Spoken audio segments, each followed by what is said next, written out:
بسم اللہ الرحمن الرحیم۔ السلام علیکم ناظرین، رات کا گہرا سناٹا ہے، فضا میں ایک عجیب خاموشی چھائی ہوئی ہے۔ آسمان پر ستارے گواہ ہیں اور زمین پر ایک ایسا دل دھڑک رہا ہے جو اللہ کے حکم کے سامنے لرز رہا ہے۔ ایک خواب جو صرف خواب نہیں، ایک حکم جو صرف حکم نہیں۔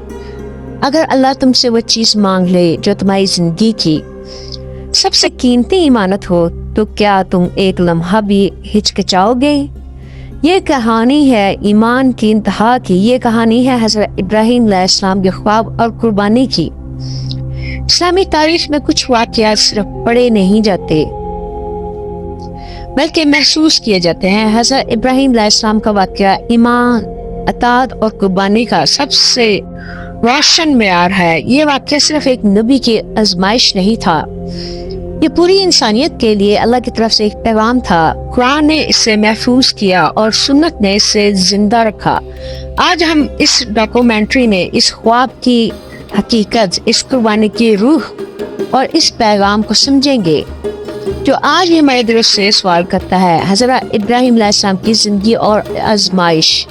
حضرت ابراہیم علیہ السلام اللہ کے وہ برگزیدہ نبی ہیں جن کی پوری زندگی آزمائشوں کی ایک طویل داستان ہے۔ بچپن میں باطل معبودوں کے خلاف کھڑے ہوئے، قوم نے آگ میں ڈال دیا لیکن اللہ نے آپ کو ٹھنڈا کر دیا۔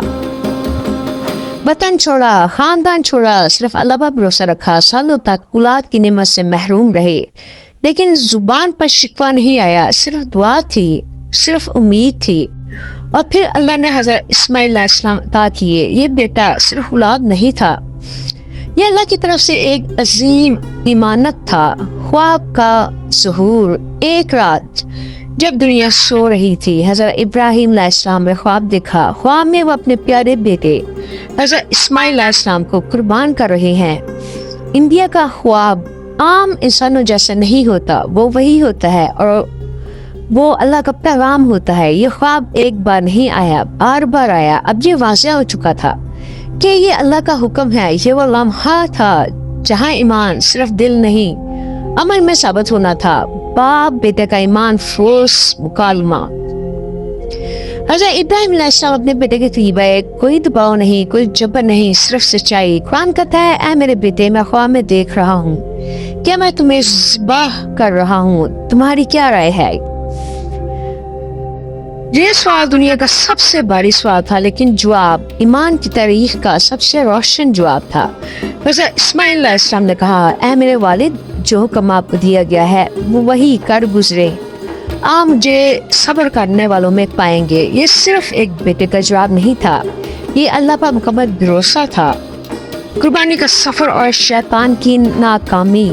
باپ اور بیٹا قربانی کی جگہ کی طرف روانہ ہوئے۔ راستے میں شیطان نے وسوسے ڈالنے کی کوشش کی، کبھی باپ کے دل میں، کبھی بیٹے کے دل میں، لیکن ایمان غالب رہا۔ حضرت ابراہیم علیہ السلام نے شیطان کو کنکریاں ماری۔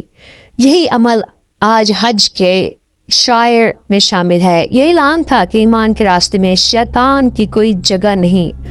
قربانی کا عظیم لمحہ، وہ مقام جہاں زمین کانپ رہی تھی، جہاں آسمان گواہ تھا۔ حضرت اسماعیل علیہ السلام نے کہا، ابا جان، میرا چہرہ زمین کی طرف کر دیں تاکہ آپ کا دل کمزور نہ ہو۔ چھری ہاتھ میں تھی، دل اللہ کی یاد سے بھرا ہوا تھا۔ اللہ کا نام لیا گیا اور چھری چلائی گئی لیکن چھری نہیں کٹی۔ یہ اللہ کا فیصلہ تھا۔ آسمان سے آواز آئی، اے ابراہیم، تم نے اپنا خواب سچ کر دکھایا۔ اور اسی لمحے حضرت اسماعیل علیہ السلام کی جگہ اللہ نے ایک عظیم قربانی بھیج دی۔ یہ امتحان مکمل ہو چکا تھا، یہ قربانی قبول ہو چکی تھی۔ یہ واقعہ ہمیں کیا سکھاتا ہے؟ یہ سکھاتا ہے کہ اللہ پر مکمل بھروسہ ہی اصل ایمان ہے۔ یہ سکھاتا ہے کہ قربانی صرف جانور کی نہیں بلکہ خواہشات کی ہوتی ہے۔ آج بھی اللہ ہم سے پوچھتا ہے، کیا تم اپنا غرور قربان کر سکتے ہو؟ کیا تم اپنے گناہ چھوڑ سکتے ہو؟ کیا تم اللہ کے حکم کو اپنی خواہش پر ترجیح دے سکتے ہو؟ یہی پیغام ہے حضرت ابراہیم علیہ السلام کے خواب کا۔ کوئی غلطی ہو گئی ہو تو معذرت ہے۔ پلیز لائک اور subscribe my channel. Thank you.